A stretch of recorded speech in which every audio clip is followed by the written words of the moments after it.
Hi, so welcome everybody. I'm super excited to be here today for another edition of our podcast.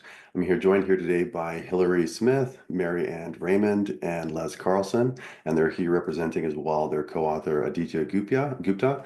And they're here for their article that came out in the December 2024 issue. It's titled An Examination of Digital Accessibility Within Social Media Platforms, Problems for Vulnerable Consumers, and Policy Implications. So thanks so much, Hillary, Mary, and Les for being here today. I really appreciate it. You. Great. Thank you, Thank Colin. you. Thank you, Colin. Awesome. So really important paper, a really neat one as well too, that I think really advertisers should be taking a look at. So to start off, I wanted to ask if you give us a quick recap of what your paper is about, what your article's about, and what you find in it as well too. Great. Hillary, you want to start with this or you want me to do it? I'll let you run with this one. Okay. Our paper is looking at the accessibility of social media platforms for deaf consumers. And originally I never thought about it, to be honest, but we wanted to look at something not only that would help people, but that we could also help advertisers and add to the literature contribution. But Hillary works in social media at Clemson, and she was one of our grad students. So she came up with the idea. She said, I want to do research. And she said, there's so many accessibility issues. And so given that, we started looking at it and realized there were a whole lot of issues. So what we wanted to do was conduct some research that would actually address some of these issues and see where the problems were and what we could do to increase awareness in the advertising community and try to help resolve it. While there are no legal guidelines, there are not really any guidelines either for social media, more for the websites. We wanted to see what we could do to increase awareness in that community.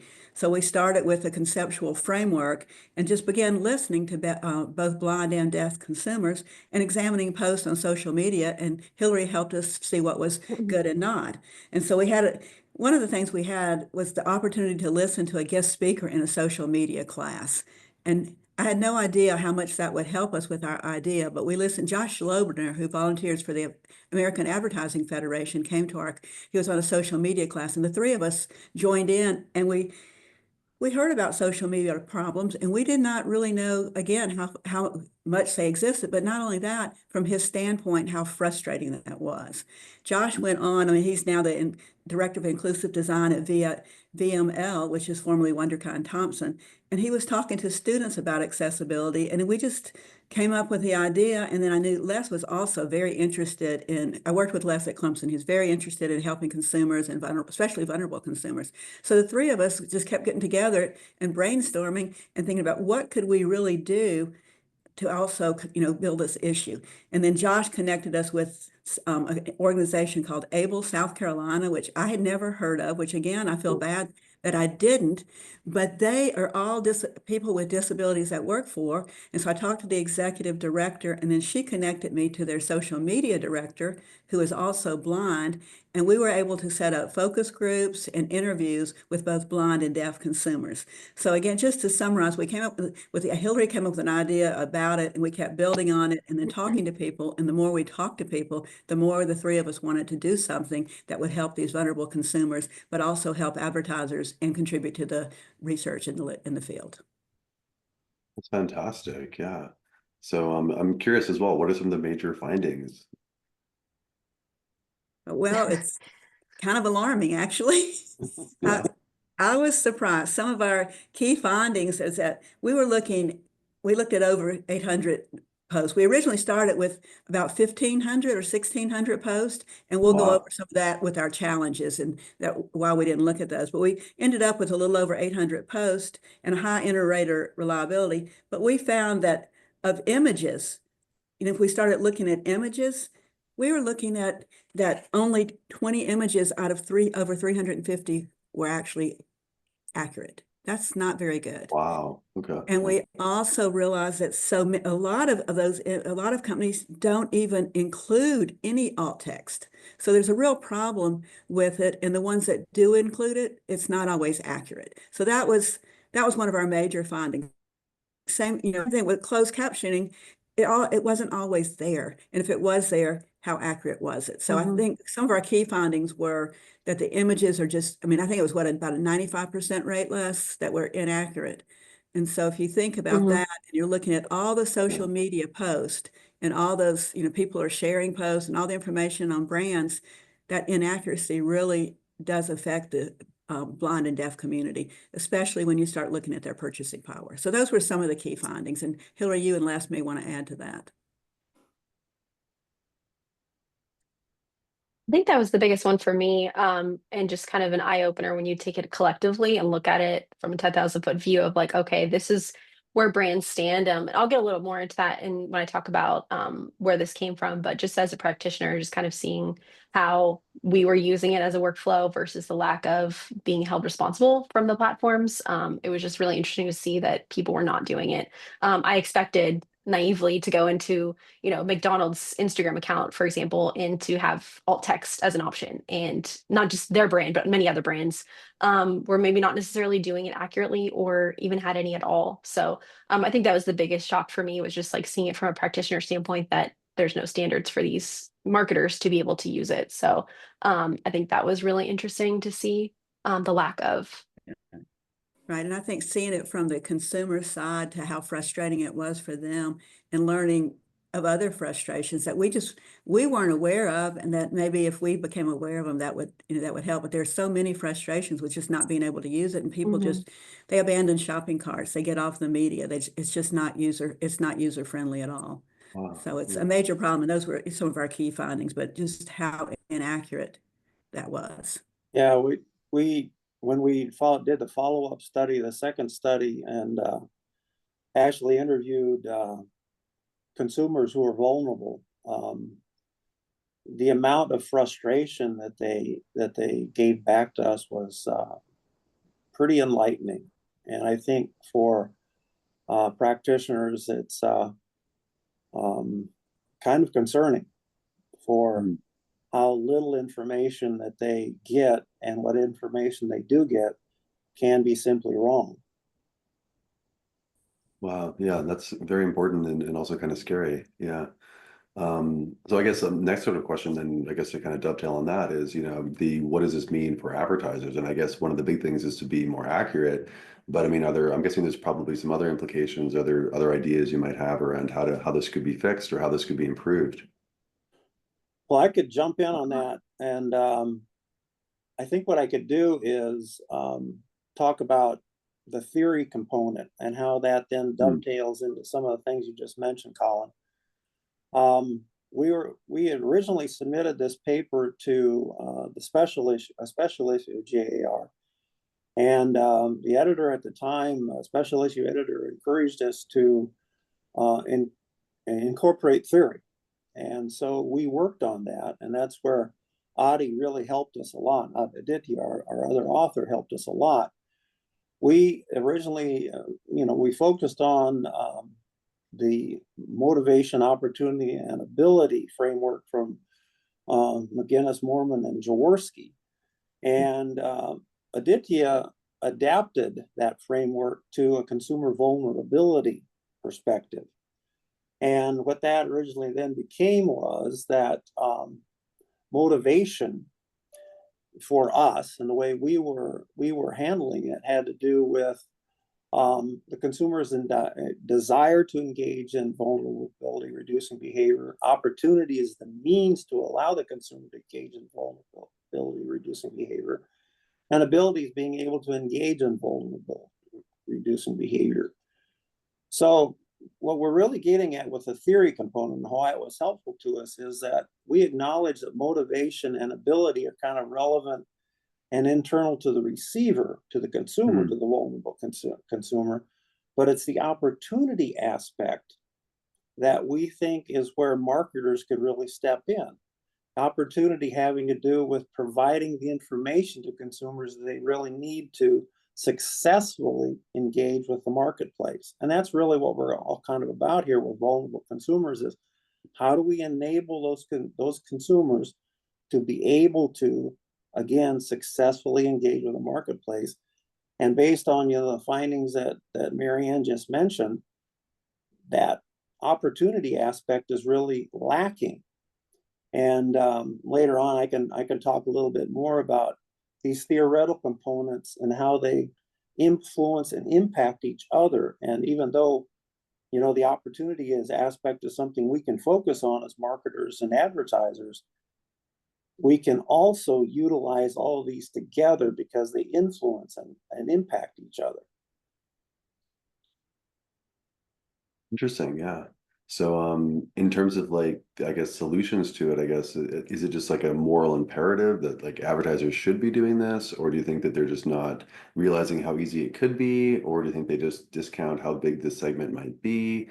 I'm sort of curious more, about what exactly is you think might be going on as to what's causing this problem. Yeah. If I were to guess, and Yeah. I might be wrong, it's an expensive problem to fix. And it has to, Okay.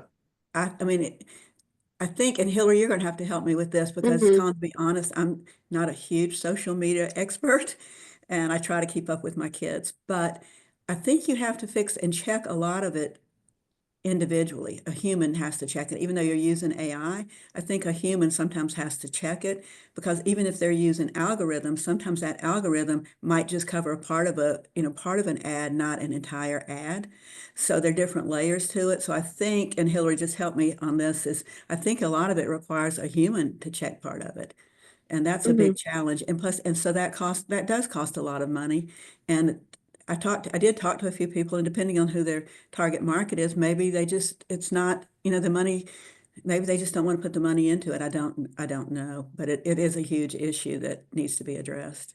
Hillary can, Yeah, so I'll jump in from a practitioner standpoint. So I've worked in social media for it'll be almost 10 years in some capacity. So I would say it wasn't up until about 2018, 2019, actually when I started grad school, when we started having conversations about accessibility practices. And it just wasn't on our radar. It wasn't anything that we talked about. It wasn't a part of training or best practices because as you know, social media in general there are no best practices up until that point. It's obviously become more widely known from a practitioner standpoint. But it was just a gap. And I started having conversations, and it kind of leads to our conversation about where this idea came from. But I started having conversations with colleagues, industry practitioners, and we were talking about how you know, it's not incorporated in the workflow of our work. It's Right. something that we don't think about because it wasn't aware to us up until that point. And then so on top of that, social media is so fast paced, right? So leadership might have wanted that post out, 2 days ago, and you're still kind of working to get it together because it moves so quickly. So there was definitely a gap in like what was expected versus what wasn't from an internal standpoint. And then from an external standpoint, you look at these platforms and you know, for example, Instagram should provide these features to add alt text, right? Like that's something that they need to provide. But there are a lot of constraints with that. There's, if we're looking at it from a human adding it to Instagram, you have to manually go in and do it. And you have to think about it. You have to include that in your workflow. You have to write copy for it. You want to make sure it's accurate. If you rely on AI, that's great. However, like Marianne was saying, like you almost have to have somebody come in and review it to make sure it's accurate. And sometimes we just don't have that a part of that workflow. And also there is the expense side of it. Larger brands, have to make sure that that's a part of the workflow and it's a part of their process.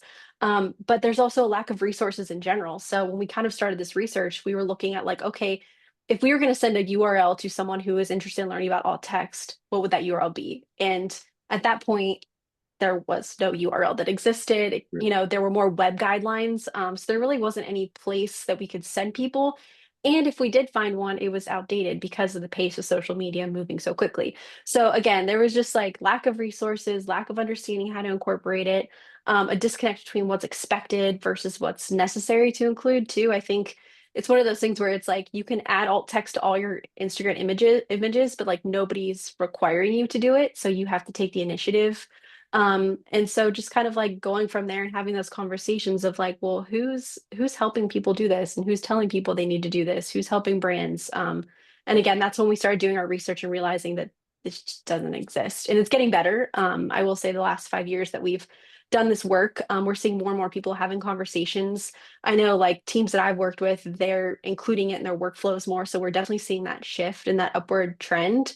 However, there's still a gap and there's still conversations that could be had, which is why I think our research is so imperative to put it in that academic space and to help guide practitioners.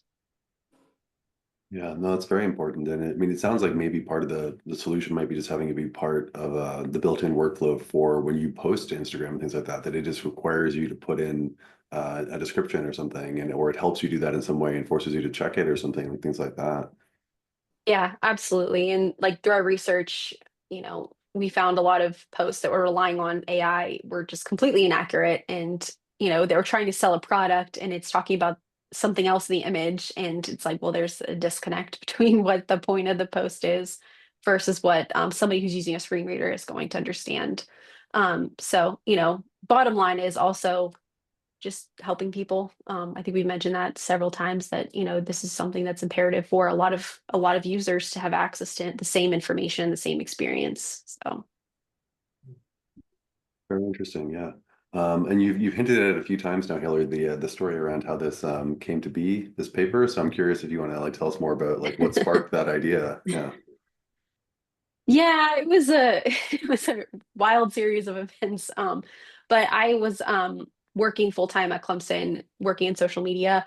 Started grad school. I One of my goals before I graduated from grad school, I wanted to engage in some sort of research. That was something I just felt like was a great opportunity to do.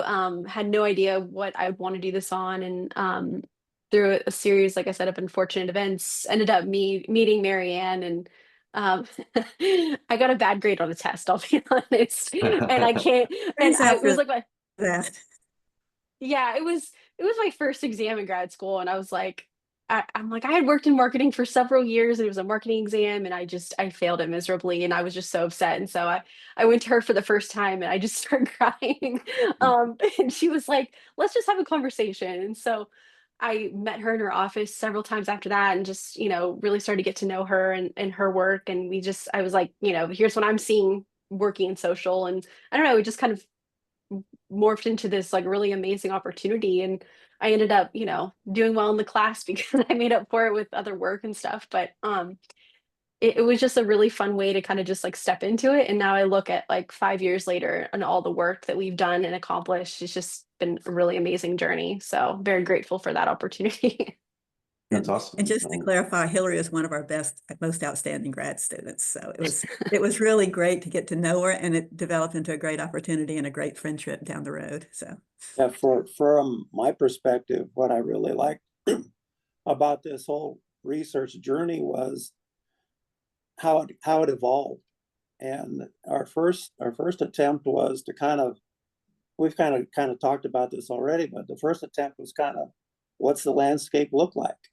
And that's when we were pulling posts and looking at the posts and having them evaluated. And that's when we first decided how much gaps in knowledge were evident, and how bad some of these posts really were, and they weren't really supplying vulnerable consumers with what they really needed to be able to engage with the marketplace. But then we realized, well, why don't we do more than that? And let's talk to vulnerable consumers and find out what they think. Mm. And that was very enlightening also. One of the things that came out from some of the people we talked to was they don't want the federal government to intercede, help make things better. Interesting. They don't Okay. want that because they said it's too slow. And they think the private sector ought to move forward because they think it's going to happen more quickly. But federal government, changing laws or saying this has to happen, they weren't about that at all. And I found that very surprising. But when you think about it, the experiences that they've had have not been successful with trying to engage with the marketplace. They're tired with laws. They want faster and quicker means to help them. That's interesting. Yeah. Yeah. Yeah. Were there any other challenges that you ran into with this article? Colin, we actually ran into quite a few. I'll mention a few, and then Hillary's got a few more from a practitioner standpoint. But being on social media, we actually started with Snapchat was one of our platforms, but then they take down posts after 24 hours. So that one did not work. So we moved. But one of the biggest challenges we found when we had judges reviewing the different links was the number of links that were no longer available, because with social media, you can change your links so quickly. So we had a Yeah. lot of links that were either not available or they took them down and became private. So that was a huge challenge because we were looking at the post and trying to create our data set, and so many of them were either no longer available or had become private. So that was hard to deal with. And it was also interesting to see that, and Hillary taught us all of this, I have to admit, that how to check accessibility. And so she sent me a guideline, and it was challenging to see that a brand can check off accessibility. There's a box. I mean, you can check off you've done accessibility, and Hillary mentioned this a minute ago, but just because it's accessible doesn't mean it's usable and doesn't mean it's accurate. And that was one of the things we really learned from the blind and deaf community, was it can be accessible per se, and with that, and it's checked off that the company's done that or the brand's done that, but that doesn't mean that they can actually use it and that it's really accurate or even accessible for them. And then I guess one of the other things we found, and I thought that was a big problem, but when we talked to the blind and deaf consumers, we found there was a lot more problems than just the inclusion of alt text and captioning. So while we were looking at those issues, there were a lot deeper and more problems that we hadn't considered, which will lead us to future research. But there were a lot of things going on. And after you meet with those consumers and learn firsthand from them, you realize there are even a lot more challenges than what we were doing. And I think Hillary has some others from the workflow perspective. Yeah, I think too, just kind of just reiterating what you're saying, Marianne, just how fast social media changes. Not only like taking content down or editing content, but just like throughout our research journey, how quickly the platforms can change, like literally changing, going through our paper last summer and changing Twitter to X was just something I didn't expect would happen. And not only the name change, but just like the way the platform has evolved and has changed since then. So just kind of navigating those changes. Throughout the process, we also built a chart that shows what features each platform offers and what you can do as just kind of like a quick guide for practitioners and stuff to be able to refer back to, because that doesn't really always exist. However, it's probably by this point, it's probably outdated, unfortunately, because of how quickly that they change the features they provide. And so, for example, like one thing that really kind of led the charge throughout our research was just the increase of AI as an option. So like Instagram stories added AI for video captioning. That was a new feature that was added. So it's great to see the platforms kind of move through these updates. However, nobody's telling them to, they're just kind of doing it on their own, which is good. But however, they're not always accurate, like Marianne said. So I think that was like really tricky navigating how all these updates were kind of coming through. And also just like how to analyze the data in general. We had all this content and we're like, how do we go about analyzing this data as it's changing, as the platform's changing, as the features are changing? So it was just, I think, a lot for us to kind of navigate those changes as we were kind of working through how to then analyze the data. So I think that was a challenge for me for sure. Mhm. Awesome. Thank you so much for describing that. I think I think it's really important, especially for more junior researchers, is to hear that, because I think we often see, these beautiful finished articles and don't realize that there are a lot of decisions and questions that kind of go into that process. Mhm. Yeah. So fun question to end up on is where to next, right? Where should research go next? Where might research go to extend your work? Leslie, Yeah. you want to start? Go ahead. All right. Well, I'll Unless you just, wanted to, oh, go ahead. go ahead, Hillary. Why don't you go first? I was just gonna say from what I do for work still. I've moved into I was working in organic social, and I've moved into paid social media content and strategy. And that's a big area where we would like to explore, because building out campaigns on Meta, just kind of seeing again the lack of features that are provided. There's a lot of opportunity there to also build out workflows and best practices. So I think that's a big area. Having conversations with the Able SC group and just understanding like their utilization of e-commerce and how, when they see an ad on Instagram and they go to this product and purchase this product, and like the lack of accessibility from clicking on the post to purchasing is not there. So there's a good opportunity there from an e-commerce standpoint. So yeah, those are the two big ones that I would say that could help with further research. Right. I agree, Hillary, and I've been talking to a lot of, I've talked to Josh a good bit about, some of the problems on buying, on e-commerce, because you click on the social media to get into to get to social commerce, you're really linking to the e-commerce platform. And there's so much that I didn't think of that wasn't accessible. And so I've been having weekly conversations with a blind person she's just great. She works with Clemson students. So I've been working with her and she just loves to work on this. But she said, I just want to go to the Nordstrom site, but you can't get to the check boxes. So if there's a checkbox, that's not accessible. Or if they ask for Oh, more credit card information, that's not accessible. So you start thinking about it. And then she said, drop down menus so I go in and I might say, I want to drop down this menu and look at different sizes or whatever, not accessible. So you start thinking of oh, these things. There's a lot of issues. And some of the others that we came up with, even with our post, were the use of GIFs or those graphic images. Those mm, aren't accessible and more people use them. So research into those graphic, the GIFs or even the accuracy of the captions. And another one is how in sync are the captions with the actual audio, because that is different. So I think there's a lot of different features that we can look at just to dive deeper into accessibility. And hit one that Hillary isn't aware of were the emojis. People use them, but they mean different things if they're used with blind people. So when people put those on their phone or on their emails. And so with the screen reader, that doesn't come out the same thing. So to look at some of those, I guess for me, examining more issues just down that accessibility platform. And with Hillary being at Clemson, the other thing I've found out is some accessibility people call me. Universities have to adhere to different standards within the next 2 years. So I've noticed, and you might notice that even on all the work I do online, it tells me how accessible everything is that I do. So if I do a Word document, it's accessible, but boy, you throw an image in there and you better be careful. So it's just to go down that path and look at other accessibility issues and to continue working with the people that are experiencing. That's what I would like to do with future research.